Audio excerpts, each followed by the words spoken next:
My mouth stayed shut. The ice cream had melted and was running down my hand. Rich Dad was looking at two boys staring back at him, eyes wide open and brains empty. He was testing us, and he knew there was a part of our emotions that wanted to take the deal. He understood that every person has a weak and needy part of their soul that can be bought, and he knew that every individual also had a part of their soul that was resilient and could never be bought. It was only a question of which one was stronger. Okay, $5 an hour.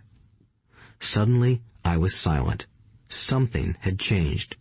The offer was too big and ridiculous. Not many grown-ups in 1956 made more than that, but quickly my temptation disappeared and calm set in. Slowly, I turned to my left to look at Mike. He looked back at me. The part of my soul that was weak and needy was silenced.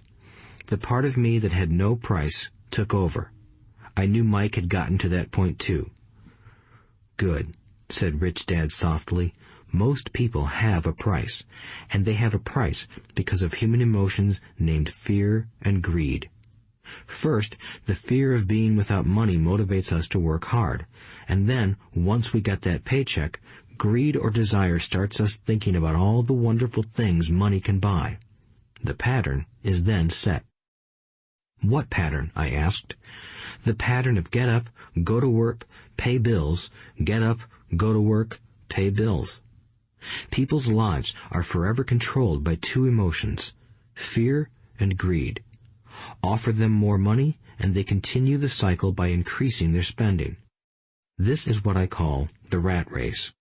"There is another way?" Mike asked. "Yes," said Rich Dad slowly, "but only a few people find it." "And what is that way?" Mike asked. "That's what I hope you boys will learn as you work and study with me. That is why I took away all forms of pay." "Any hints?" Mike asked.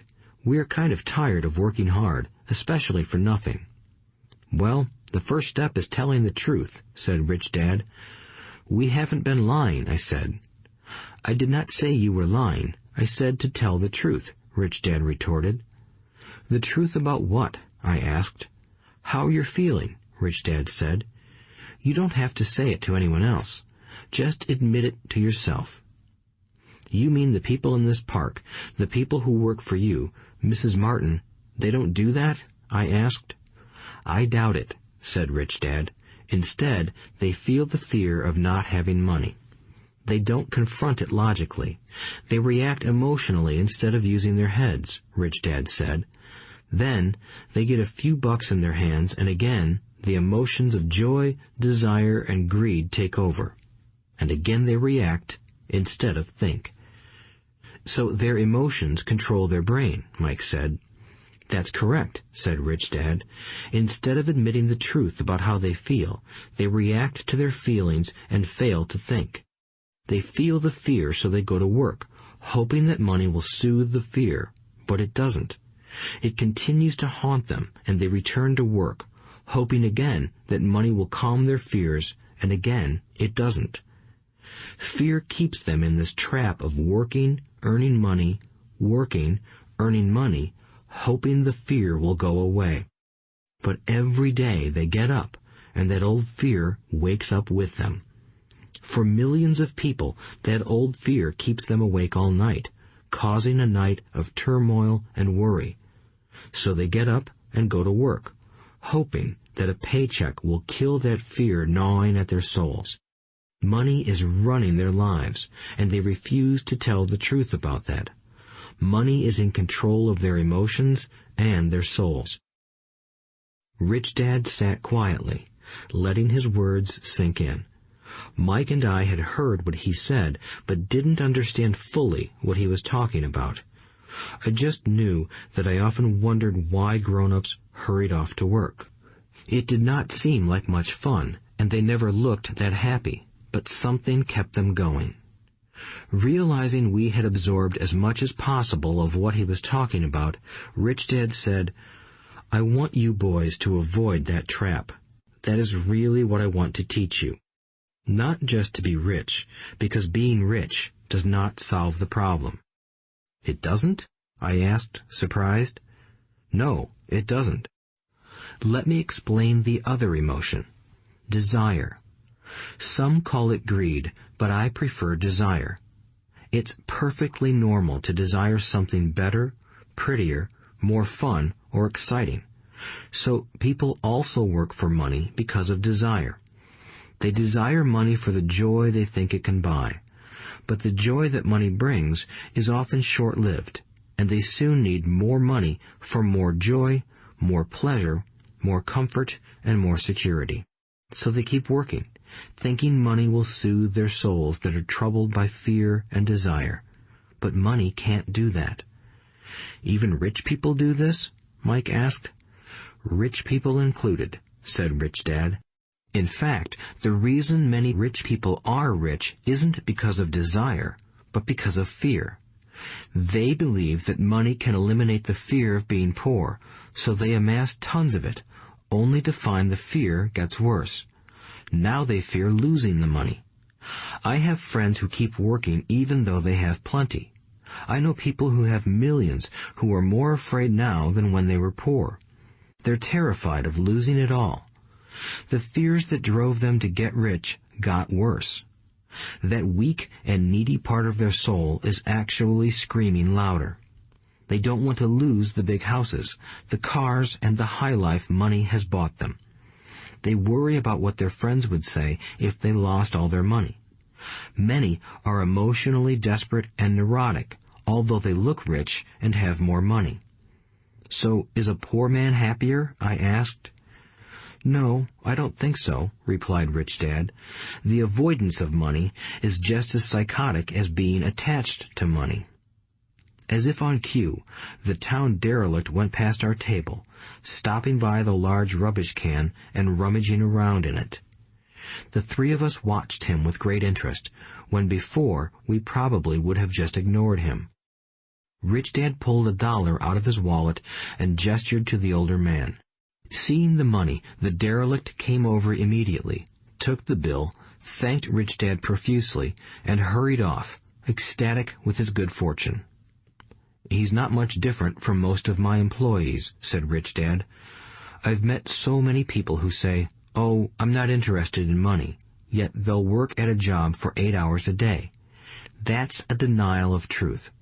If they weren't interested in money, then why are they working? That kind of thinking is probably more psychotic than a person who hoards money. As I sat there listening to my RichDad, my mind flashed back to the countless times my own dad said, "I'm not interested in money." He said those words often. He also covered himself by always saying, "I work because I love my job." So, what do we do? I asked. Not work for money until all traces of fear and greed are gone? No, that would be a waste of time, said RichDad. Emotions are what make us human. The word emotion stands for energy in motion. Be truthful about your emotions and use your mind and emotions in your favor, not against yourself. Whoa, said Mike. Don't worry about what I just said. It will make more sense in years to come. Just be an observer, not a reactor, to your emotions. Most people do not know that it's their emotions that are doing the thinking. Your emotions are your emotions, but you have got to learn to do your own thinking. Can you give me an example? I asked. Sure, replied RichDad. When a person says, "I need to find a job," it's most likely an emotion doing the thinking. Fear of not having money generates that thought. But people do need money if they have bills to pay, I said. Sure they do, smiled RichDad. All I'm saying is that it's fear that is all too often doing the thinking. I don't understand, said Mike.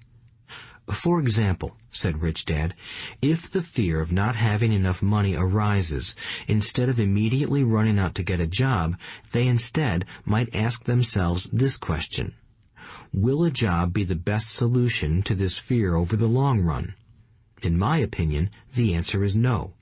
A job is really a short-term solution to a long-term problem. But my dad is always saying, stay in school and get good grades so you can find a safe, secure job, I interjected, somewhat confused. Yes, I understand he says that, said Rich Dad, smiling. Most people recommend that, and it's a good path for most people. But people make that recommendation primarily out of fear. You mean my dad says that because he's afraid? Yes, said Rich Dad. He's terrified that you won't earn enough money and won't fit into society. Don't get me wrong. He loves you and wants the best for you. I, too, believe an education and a job are important, but it won't handle the fear. You see, that same fear that makes him get up in the morning to earn a few bucks is the fear that is causing him to be so fanatical about your going to school. So what do you recommend? I asked. I want to teach you to master the power of money instead of being afraid of it. They don't teach that in school, and if you don't learn it, you become a slave to money. It was finally making sense. He wanted us to widen our views and to see what the Mrs. Martins of this world couldn't see. He used examples that sounded cruel at the time, but I've never forgotten them. My vision widened that day, and I began to see the trap that lay ahead for most people. You see, we're all employees ultimately. We just work at different levels, said Rich Dad. I just want you boys to have a chance to avoid the trap caused by those two emotions, fear and desire. Use them in your favor, not against you. That's what I want to teach you. I'm not interested in just teaching you to make a pile of money. That won't handle the fear or desire. If you don't first handle fear and desire, and you get rich, you'll only be a highly paid slave. So how do we avoid the trap? I asked.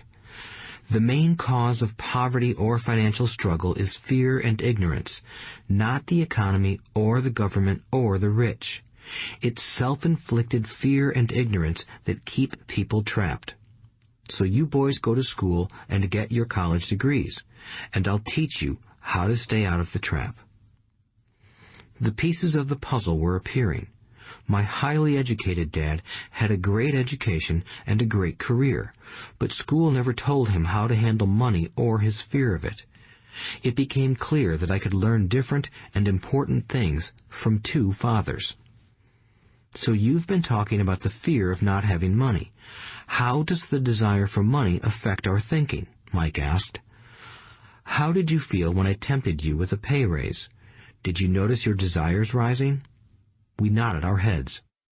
By not giving in to your emotions, you were able to delay your reactions and think.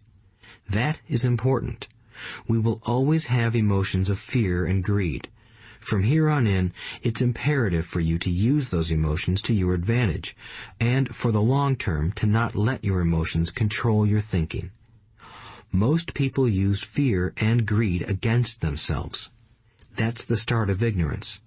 Most people live their lives chasing paychecks, pay raises, and job security because of the emotions of desire and fear, not really questioning where those emotion-driven thoughts are leading them. It's just like the picture of a donkey dragging a cart with its owner dangling a carrot just in front of its nose. The donkey's owner may be going where he wants to, but the donkey is chasing an illusion. Tomorrow, there will only be another carrot for the donkey. You mean the moment I pictured a new baseball glove, candy, and toys, that's like a carrot to a donkey? Mike asked. Yes, and as you get older, your toys get more expensive. A new car, a boat, and a big house to impress your friends, said Rich Dad with a smile. Fear pushes you out the door, and desire calls to you. That's the trap. So what's the answer? Mike asked. What intensifies fear and desire is ignorance. That is why rich people with lots of money often have more fear the richer they get. Money is the carrot, the illusion. If the donkey could see the whole picture, it might rethink its choice to chase the carrot. Rich Dad went on to explain that a human's life is a struggle between ignorance and illumination. He explained that once a person stops searching for information and self-knowledge, ignorance sets in. That struggle is a moment-to-moment decision to learn to open or close one's mind. Look, school is very important. You go to school to learn a skill or profession to become a contributing member of society. Every culture needs teachers, doctors, mechanics, artists, cooks, business people, police officers, firefighters, and soldiers.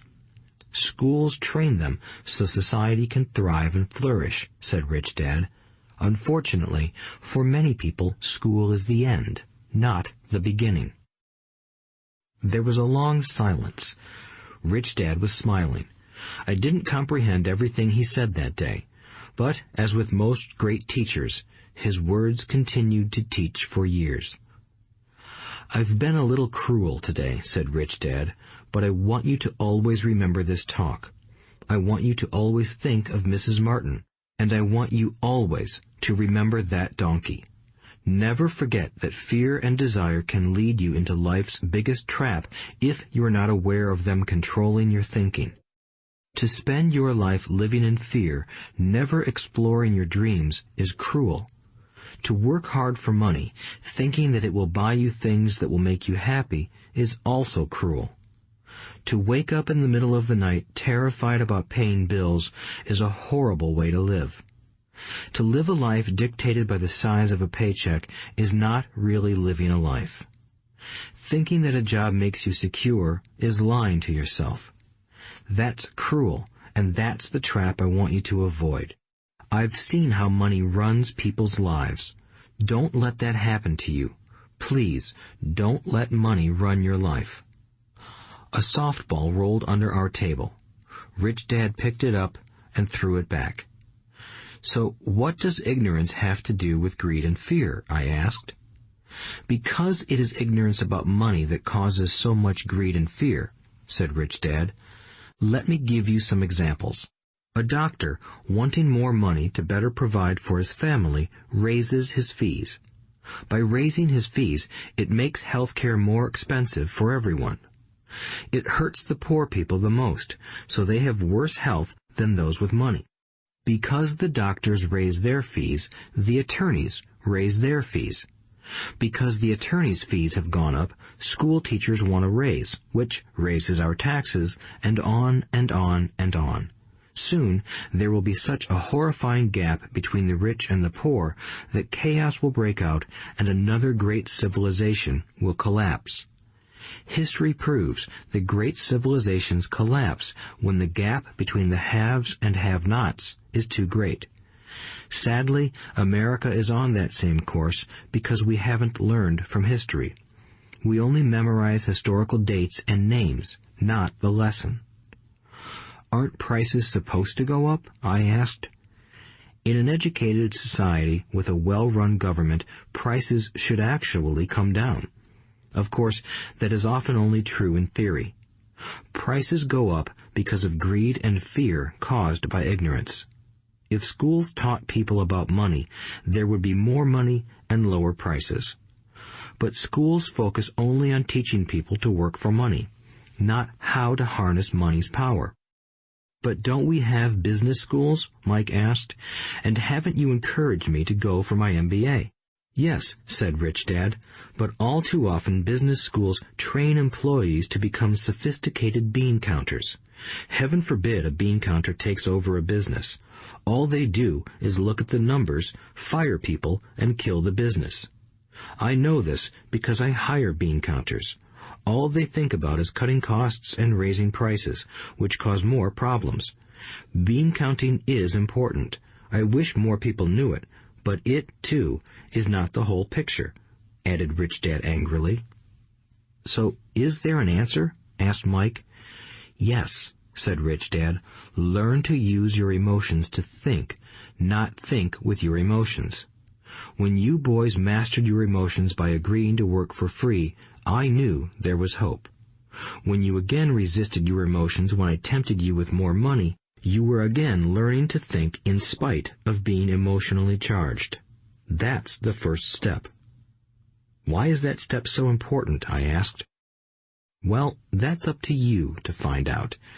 If you want to learn, I'll take you boys into the briar patch, a place almost everyone else avoids. If you go with me, you'll let go of the idea of working for money and instead learn to have money work for you." "And what will we get if we go with you? What if we agree to learn from you? What will we get?" I asked. "The same thing Brer Rabbit got," said Rich Dad, referring to the classic children's story. "Is there a briar patch?" I asked. "Yes," said Rich Dad. "The briar patch is our fear and greed. Confronting fear, weaknesses, and neediness by choosing our own thoughts is the way out." "Choosing our thoughts?" Mike asked, puzzled. "Yes, choosing what we think rather than reacting to our emotions. Instead of just getting up and going to work because not having the money to pay your bills is scaring you, ask yourself, is working harder at this the best solution to this problem? Most people are too afraid to rationally think things through and instead run out the door to a job they hate. The tar baby is in control. That's what I mean by choosing your thoughts." "And how do we do that?" Mike asked. "That's what I will teach you. I'll teach you to have a choice of thoughts rather than a knee-jerk reaction, like gulping down your morning coffee and running out the door. Remember what I said before. A job is only a short-term solution to a long-term problem. Most people have only one problem in mind, and it's short-term. It's the bills at the end of the month, the tar baby. Money controls their lives, or should I say the fear and ignorance about money controls it. So they do as their parents did. They get up every day and go work for money, not taking the time to ask the question, is there another way? Their emotions now control their thinking, not their heads. Can you tell the difference between emotions thinking and the head thinking? Mike asked. "Oh, yes, I hear it all the time," said Rich Dad. "I hear things like, well, everyone has to work, or the rich are crooks, or I'll get another job, I deserve this raise, you can't push me around, or I like this job because it's secure. No one asks, is there something I'm missing here? Which would break through the emotional thought and give you time to think clearly." As we headed back to the store, Rich Dad explained that the rich really did make money. They did not work for it. He went on to explain that when Mike and I were casting 5-cent pieces out of lead, thinking we were making money, we were very close to thinking the way the rich think. The problem was that creating money is legal for the government and banks to do, but illegal for us to do. There are legal ways to create money from nothing, he told us. Rich Dad went on to explain that the rich know that money is an illusion, truly like the carrot for the donkey. It's only out of fear and greed that the illusion of money is held together by billions of people who believe that money is real. It's not. Money is really made up. It is only because of the illusion of confidence and the ignorance of the masses that this house of cards stands. He talked about the gold standard that America was on, and that each dollar bill was actually a silver certificate. What concerned him was the rumor that we would someday go off the gold standard and our dollars would no longer be backed by something tangible. If that happens, boys, all hell will break loose.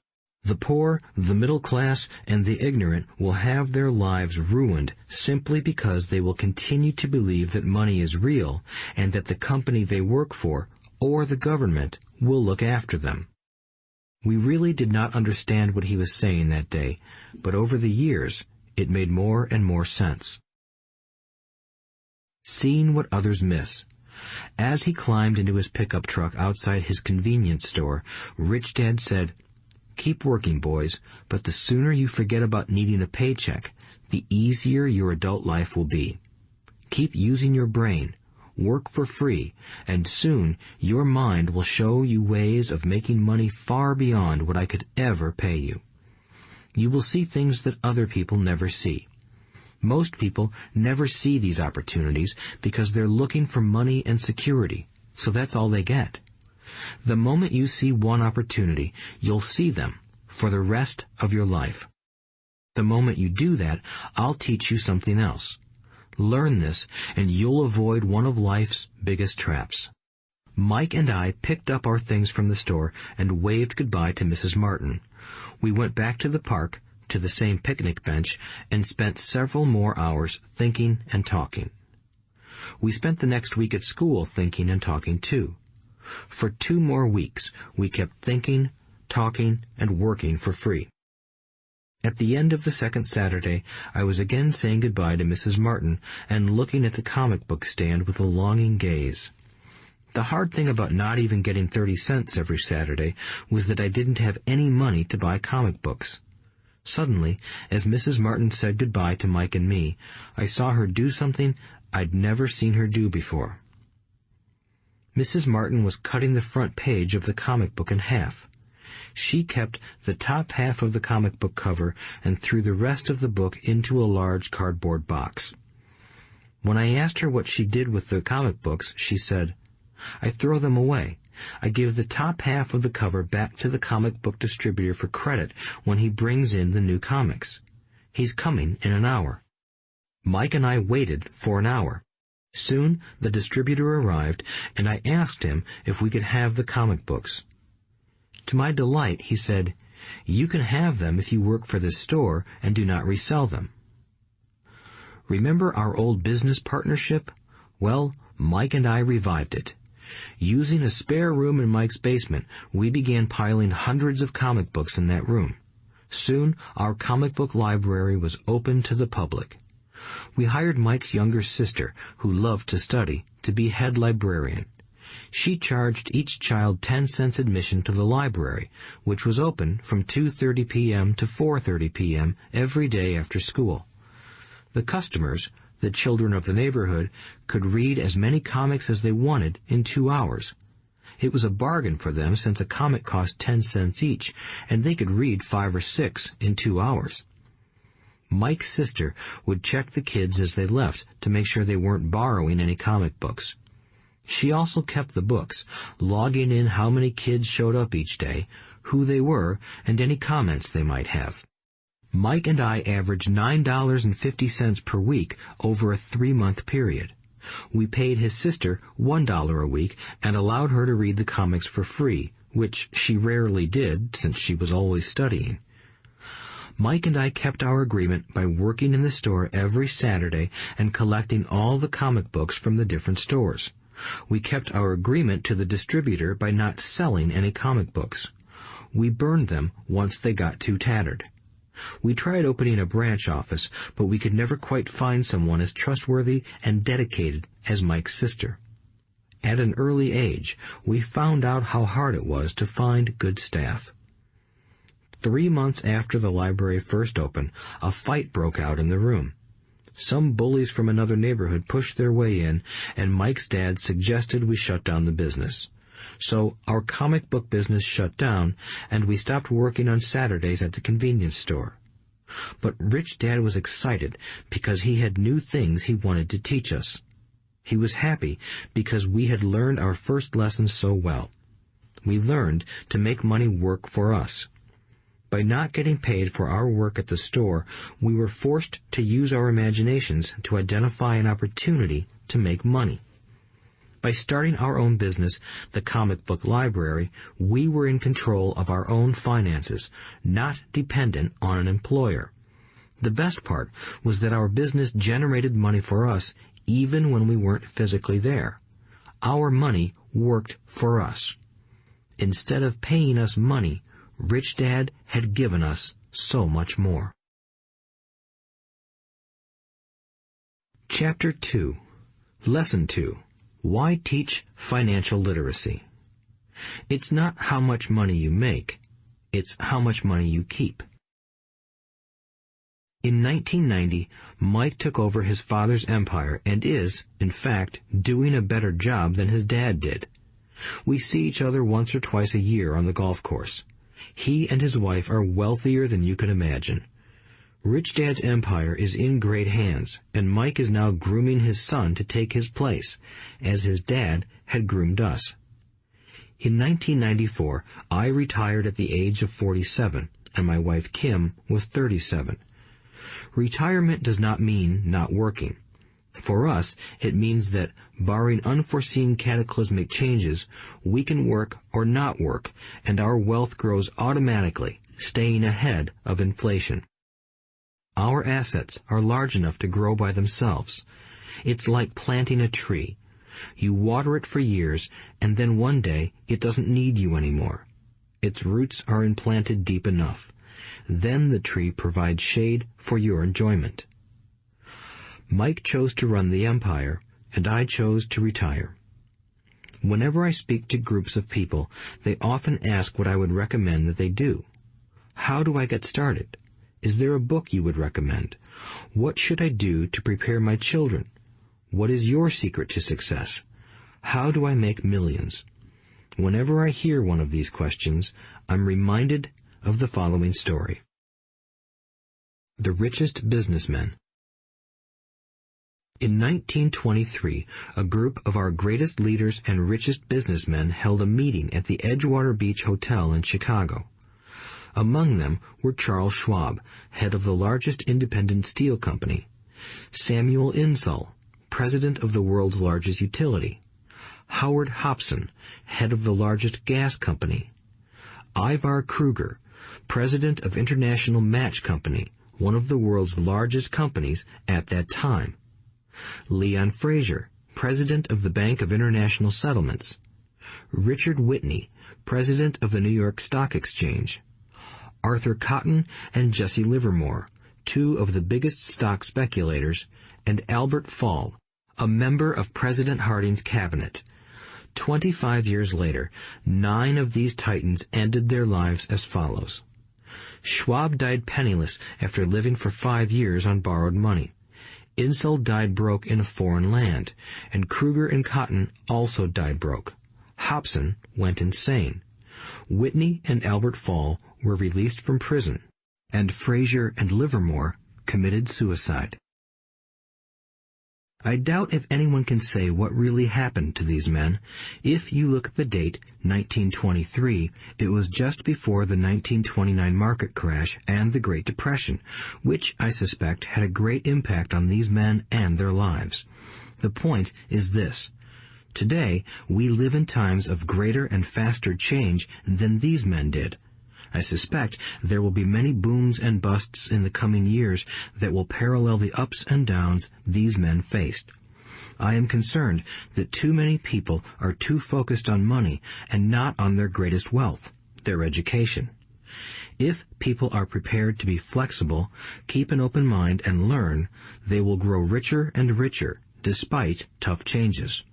If they think money will solve problems, they will have a rough ride.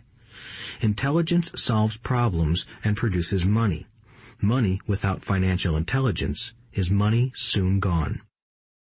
Most people fail to realize that in life, it's not how much money you make, it's how much money you keep.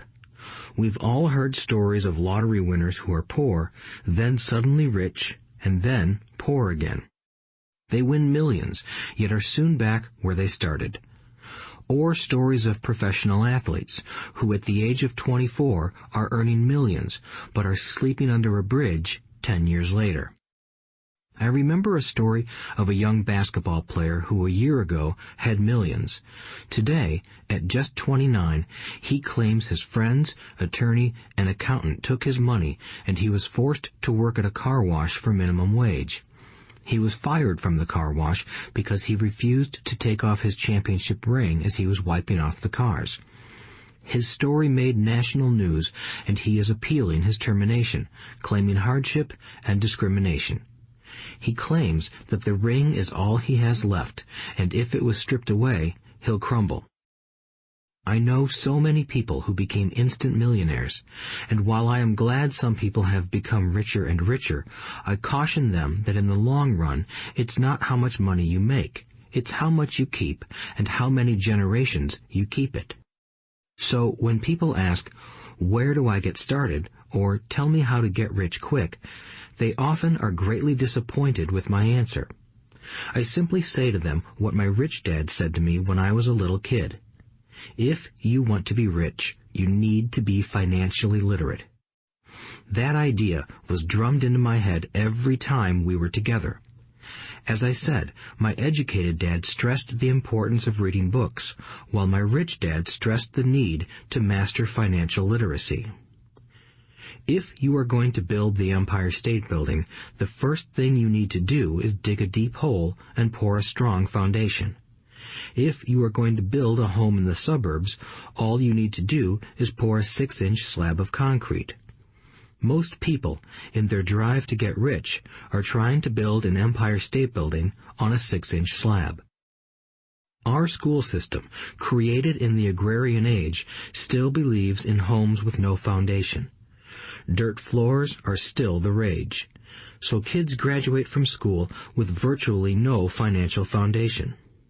One day, sleepless and deep in debt in suburbia, living the American dream, they decide that the answer to their financial problems is to find a way to get rich quick.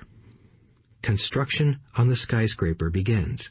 It goes up quickly, and soon, instead of the Empire State Building, we have the Leaning Tower of Suburbia. The sleepless nights return. As for Mike and me in our adult years, both of our choices were possible because we were taught to pour a strong financial foundation when we were just kids. Accounting is possibly the most confusing, boring subject in the world, but if you want to be rich long term, it could be the most important subject. For Rich Dad, the question was how to take a boring and confusing subject and teach it to kids. The answer he found was to make it simple by teaching it in pictures. My rich dad poured a strong financial foundation for Mike and me. Since we were just kids, he created a simple way to teach us. For years, he only drew pictures and used few words. Mike and I understood the simple drawings, the jargon, the movement of money, and then in later years, Rich Dad began adding numbers. Today, Mike has gone on to master much more complex and sophisticated accounting analysis because he had to in order to run his empire. I am not as sophisticated because my empire is smaller, yet we come from the same simple foundation. Over the following pages, we will discuss those same simple line drawings Mike's dad created for us. Though basic, those drawings helped guide two little boys in building great sums of wealth on a solid and deep foundation. Rule number 1. You must know the difference between an asset and a liability, and buy assets. If you want to be rich, this is all you need to know. It is rule number 1. It is the only rule. This may sound absurdly simple, but most people have no idea how profound this rule is. Most people struggle financially because they do not know the difference between an asset and a liability. Rich people acquire assets. The poor and middle class acquire liabilities that they think are assets, said Rich Dad. When Rich Dad explained this to Mike and me, we thought he was kidding. Here we were, nearly teenagers, and waiting for the secret to getting rich. And this was his answer. It was so simple that we stopped for a long time to think about it. "What is an asset?" asked Mike. "Don't worry right now," said Rich Dad. "Just let the idea sink in. If you can comprehend the simplicity, your life will have a plan and be financially easy. It is simple. That is why the idea is missed." "You mean all we need to know is what an asset is, acquire them, and we'll be rich?" I asked. Rich Dad nodded his head. "It's that simple." "If it's that simple, how come everyone is not rich?" I asked. Rich Dad smiled. "Because people do not know the difference between an asset and a liability." I remember asking, how could adults be so misguided? If it is that simple, if it is that important, why would everyone not want to find out? It took Rich Dad only a few minutes to explain what assets and liabilities were. As an adult, I have difficulty explaining it to other adults. The simplicity of the idea escapes them because they have been educated differently. They were taught by other educated professionals, such as bankers, accountants, real estate agents, financial planners, and so forth. The difficulty comes in asking adults to unlearn or become children again. An intelligent adult often feels it is demeaning to pay attention to simplistic definitions. Rich Dad believed in the KISS principle. Keep it simple, stupid, or keep it super simple. So he kept it simple for us, and that made our financial foundation strong. So what causes the confusion? How could something so simple be so screwed up? Why would someone buy an asset that was really a liability? The answer is found in basic education. We focus on the word literacy and not financial literacy. What defines something to be an asset or a liability are not words. In fact, if you really want to be confused, look up the words asset and liability in the dictionary. I know the definition may sound good to a trained accountant, but for the average person, it makes no sense. But we adults are often too proud to admit that something does not make sense. To us young boys, Rich Dad said, "What defines an asset are not words, but numbers. And if you can't read the numbers, you can't tell an asset from a hole in the ground." In accounting, Rich Dad would say, it's not the numbers, but what the numbers are telling you. It's just like words. It's not the words, but the story the words are telling you. If you want to be rich, you've got to read and understand numbers. If I heard that once, I heard it 1,000 times from my rich dad. And I also heard, the rich acquire assets, and the poor and middle class acquire liabilities. Here is how to tell the difference between an asset and a liability. Most accountants and financial professionals do not agree with the definitions, but these simple drawings were the start of strong financial foundations for two young boys. An asset is something that puts money in my pocket. A liability is something that takes money out of my pocket. This is really all you need to know. If you want to be rich, simply spend your life buying assets. If you want to be poor or middle class, spend your life buying liabilities. Illiteracy, both in words and numbers, is the foundation of financial struggle. If people are having difficulties financially, there is something that they don't understand, either in words or numbers. The rich are rich because they are more literate in different areas than people who struggle financially. So if you want to be rich and maintain your wealth, it's important to be financially literate in words as well as numbers. Numbers alone mean little, just as words out of context mean little. It's the story that counts. In financial reporting, reading numbers is looking for the plot, the story of where the cash is flowing. In 80% of most families, the financial story paints a picture of hard work to get ahead. However, this effort is for naught because they spend their lives buying liabilities instead of assets. Everyone has living expenses, the need for food, shelter, and clothing.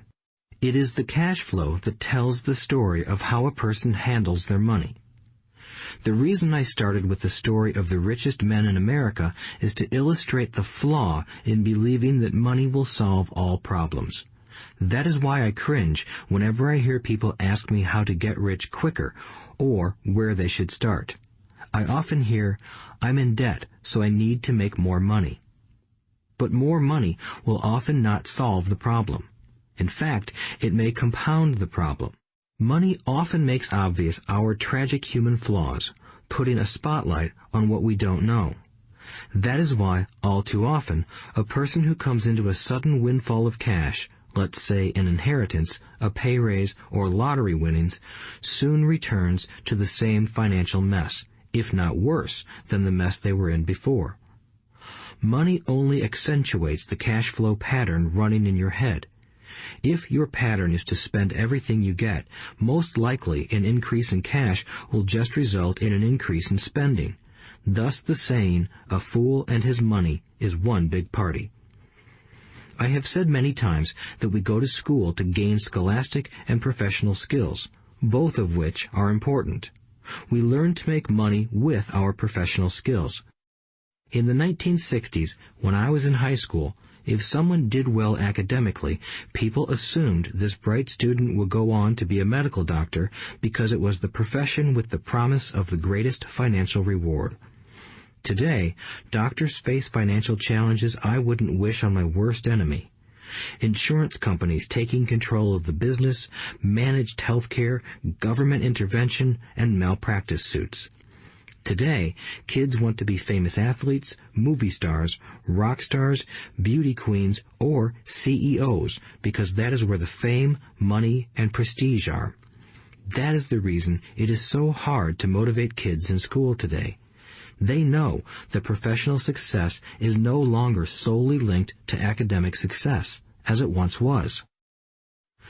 Because students leave school without financial skills, millions of educated people pursue their profession successfully, but later find themselves struggling financially. They work harder, but don't get ahead. What is missing from their education is not how to make money, but how to manage money. It's called financial aptitude, what you do with the money once you make it, how to keep people from taking it from you, how to keep it longer, and how to make that money work hard for you. Most people don't understand why they struggle financially because they don't understand cash flow. A person can be highly educated, professionally successful, and financially illiterate. These people often work harder than they need to because they learned how to work hard, but not how to have their money work hard for them. The story of how the quest for a financial dream turns into a financial nightmare. The classic story of hardworking people has set a pattern. Recently married, the happy, highly educated young couple moves into one of their cramped, rented apartments. Immediately, they realize that they are saving money because two can live as cheaply as one. The problem is the apartment is cramped. They decide to save money to buy their dream home so they can have kids. They now have two incomes, and they begin to focus on their careers. Their incomes begin to increase. As their incomes go up, their expenses go up as well. The number one expense for most people is taxes. Many people think it's income tax, but for most Americans, their highest tax is Social Security. As an employee, it appears as if the Social Security tax combined with the Medicare tax rate is roughly 7.5%, but it's really 15% since the employer must match the Social Security amount. In essence, it is money the employer can't pay you. On top of that, you still have to pay income tax on the amount deducted from your wages for Social Security tax. Income you never received because it went directly to Social Security through withholding. Going back to the young couple, as a result of their incomes increasing, they decide to buy the house of their dreams. Once in their house, they have a new tax called property tax. Then they buy a new car, new furniture, and new appliances to match their new house. All of a sudden, they wake up and their liabilities column is full of mortgage and credit card debt. Their liabilities go up. They're now trapped in the rat race. Pretty soon, a baby comes along and they work harder. The process repeats itself. Higher incomes cause higher taxes, also called bracket creep. A credit card comes in the mail. They use it. It maxes out. A loan company calls and says their greatest asset, their home, has appreciated in value. Because their credit is so good, the company offers a bill consolidation loan and tells them the intelligent thing to do is clear off the high-interest consumer debt by paying off their credit card. And besides, interest on their home is a tax deduction. They go for it and pay off those high-interest credit cards. They breathe a sigh of relief. Their credit cards are paid off. They've now folded their consumer debt into their home mortgage. Their payments go down because they extend their debt over 30 years. It is the smart thing to do. Their neighbor calls to invite them to go shopping. The Memorial Day sale is on. They promise themselves they'll just window shop, but they take a credit card, just in case. I run into this young couple all the time. Their names change, but their financial dilemma is the same. They come to one of my talks to hear what I have to say. They ask me, "Can you tell us how to make more money?" They don't understand that their trouble is really how they choose to spend the money they do have. It is caused by financial illiteracy and not understanding the difference between an asset and a liability. More money seldom solves someone's money problems. Intelligence solves problems. There is a saying a friend of mine says over and over to people in debt. If you find you have dug yourself into a hole, stop digging. As a child, my dad often told us that the Japanese were aware of 3 powers: the power of the sword, the jewel, and the mirror. The sword symbolizes the power of weapons. America has spent trillions of dollars on weapons, and because of this is a powerful military presence in the world. The jewel symbolizes the power of money. There is some degree of truth to the saying, "Remember the golden rule. He who has the gold makes the rules." The mirror symbolizes the power of self-knowledge. This self-knowledge, according to Japanese legend, was the most treasured of the 3. All too often, the poor and middle class allow the power of money to control them. By simply getting up and working harder, failing to ask themselves if what they do makes sense, they shoot themselves in the foot as they leave for work every morning. By not fully understanding money, the vast majority of people allow its awesome power to control them. If they used the power of the mirror, they would have asked themselves, "Does this make sense?" All too often, instead of trusting their inner wisdom, that genius inside, most people follow the crowd. They do things because everybody else does them. They conform rather than question. Often, they mindlessly repeat what they have been told. Diversify. Your home is an asset. Your home is your biggest investment. You get a tax break for going into greater debt. Get a safe job. Don't make mistakes. Don't take risks. It is said that the fear of public speaking is a fear greater than death for most people. According to psychiatrists, the fear of public speaking is caused by the fear of ostracism, the fear of standing out, the fear of criticism, the fear of ridicule, and the fear of being an outcast. The fear of being different prevents most people from seeking new ways to solve their problems. That is why my educated dad said the Japanese valued the power of the mirror the most, for it is only when we look into it that we find truth. Fear is the main reason that people say, "Play it safe." That goes for anything, be it sports, relationships, careers, or money.